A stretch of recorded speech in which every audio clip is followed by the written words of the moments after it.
la rencontre des parents et j'invite ceux d'entre vous qui ont envie de m'accompagner de le faire. Vous aurez tous les renseignements en ce qui concerne le voyage par les personnes qui m'accompagnent. J'ai aussi rencontré aujourd'hui une militante féministe et une militante antinucléaire depuis longtemps, Madame Fukushima, membre du Parti social-démocrate et promotrice de la loi, entre autres, sur l'énergie renouvelable. C'était aussi une très belle rencontre et elle a très clairement formulé le vœu que la sortie par la France du nucléaire serait une grande aide pour la population japonaise. Donc, nous nous sommes promis de rester en contact. Je n'ai encore passé que peu de temps ici, mais j'étais impressionnée par la qualité des rencontres et par la qualité de l'organisation, notamment des ONG et leur rôle important. J'ai aussi rencontré l'association de consommateurs japonais qui fait aussi beaucoup pour diffuser les informations et qui agissent aujourd'hui pour que dans toutes les écoles, il y ait un instrument de mesure de radioactivité à la disposition de la population pour qu'ils puissent eux-mêmes contrôler la qualité de la nourriture. Cet appareil coûte 20 000 € et le but de l'opération, c'est donc que TEPCO paye aussi ces appareils. Je voyage en compagnie de Denis Baupin, qui est un militant du mouvement d'Europe Écologie Les Verts depuis des décennies, qui est maire adjoint de Paris, et qui va aussi partager avec moi les impressions de cette première journée. Denis, la parole est à toi. Oui, merci Eva.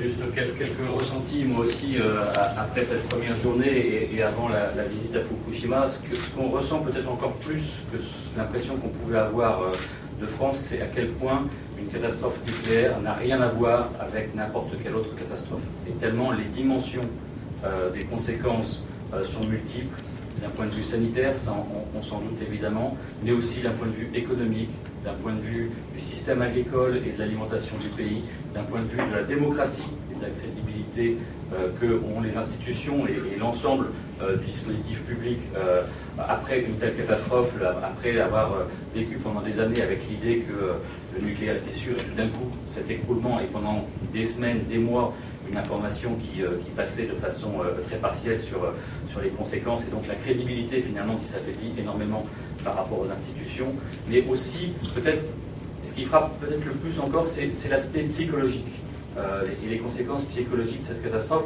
dont on peut avoir le ressenti en discutant avec les uns et les autres. Quand il y a une catastrophe industrielle, quelle que soit sa gravité, je pense on peut penser par exemple à la catastrophe de Bhopal en Inde, c'est horrible. Mais il y a la catastrophe et puis ça s'arrête. Là, ici, ça ne s'arrête pas. Pour l'instant, la catastrophe n'est toujours pas maîtrisée, mais même quand elle sera peut-être un jour, forcément un jour maîtrisée à Fukushima, les conséquences vont durer pendant des années, des décennies. Aujourd'hui encore, je vous donne un exemple, j'ai appris ça seulement récemment, alors que nous sommes français et que la Grande-Bretagne fait partie de nos voisins.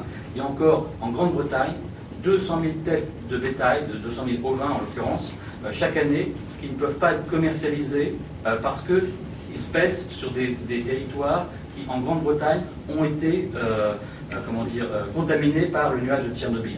25 ans après, 200 000 bovins qui ne peuvent pas être commercialisés sans avoir ensuite été emmenés sur d'autres territoires. Ils pèsent pendant quelques mois et ensuite, on peut les commercialiser. Donc vous imaginez ici, à Fukushima, à Tokyo, autour de Fukushima, au Japon, les conséquences pendant des décennies de l'impact de la radioactivité et donc tout ce que ça peut avoir sur le vécu.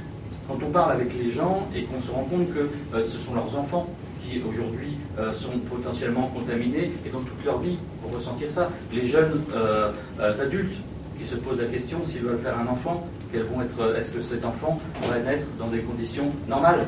Est-ce que finalement toute la vie qui va être impactée et toutes les conséquences que ça peut avoir? Puis le dernier élément que je voulais dire, parce que j'ai été rencontrer tout à l'heure les représentants de la mairie de Tokyo et discuter avec eux. On a des échanges réguliers entre Tokyo et Paris sur nos politiques climatiques, et donc ce que nous faisons par rapport à ces questions énergétiques globalement depuis des années, sauf que les contacts qu'on avait jusque-là étaient avant Fukushima, et donc ils m'ont raconté comment ils ont fait face à ce qui est le pic de consommation électrique au Japon, qui est à la différence de la France. La France, le pic de consommation, c'est en hiver. Au Japon, c'est en été. Et comment ils ont réussi, finalement, avec un certain nombre de mesures assez simples, parce qu'ils avaient très peu de temps, entre le fait qu'ils aient réalisé au mois de mars-avril l'impact de Fukushima sur la consommation électrique, et puis l'été. Et donc, comment ils ont réussi à réduire de 15% la consommation d'électricité pendant tout l'été, soit par l'action finalement solidaire de la population, soit par un certain nombre de contraintes. Ils étaient d'accord pour dire que si jamais on leur avait posé la question il y a un an de savoir si c'était possible de réduire de 15% la consommation d'électricité comme ça, quasiment du jour au lendemain, ils auraient dit totalement impossible. Et finalement, ça a été possible. Ça a été possible parce qu'il y a eu la catastrophe, sans doute. Et la question qu'on doit se poser, c'est faut-il attendre la catastrophe pour se rendre compte que finalement, le Tokyo n'est pas revenu au Moyen-Âge cet été?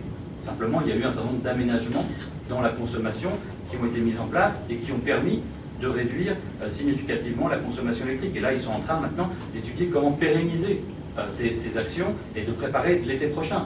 Parce que probablement que, vu l'opposition de la population japonaise, il est très probable qu'il n'y ait pas, et tant mieux pour nous tous, qu'il n'y ait pas de relance de l'activité des réacteurs nucléaires qui sont aujourd'hui à l'arrêt.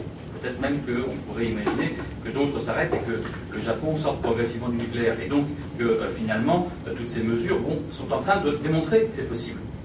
En France, on a eu, je prends cette analogie parce qu'elle me paraît parlante, au moment où on a eu l'augmentation du prix du pétrole, en une année, les déplacements automobiles ont baissé de 10%. De la même façon, si on avait posé la question aux spécialistes, ils auraient dit c'est totalement impossible. Et on se rend compte qu'en situation de crise, sans que finalement ça bouleverse considérablement les choses, on réussit à faire ces économies d'énergie. Donc on a les potentialités pour le faire, et comme le disait Eva en ouverture, faut-il attendre qu'il y ait une catastrophe pour agir, ou faut-il anticiper et réduire par avance? Évidemment, notre réponse c'est qu'on peut agir dès maintenant, et c'est les propositions qu'on va porter sur 2012. Merci beaucoup.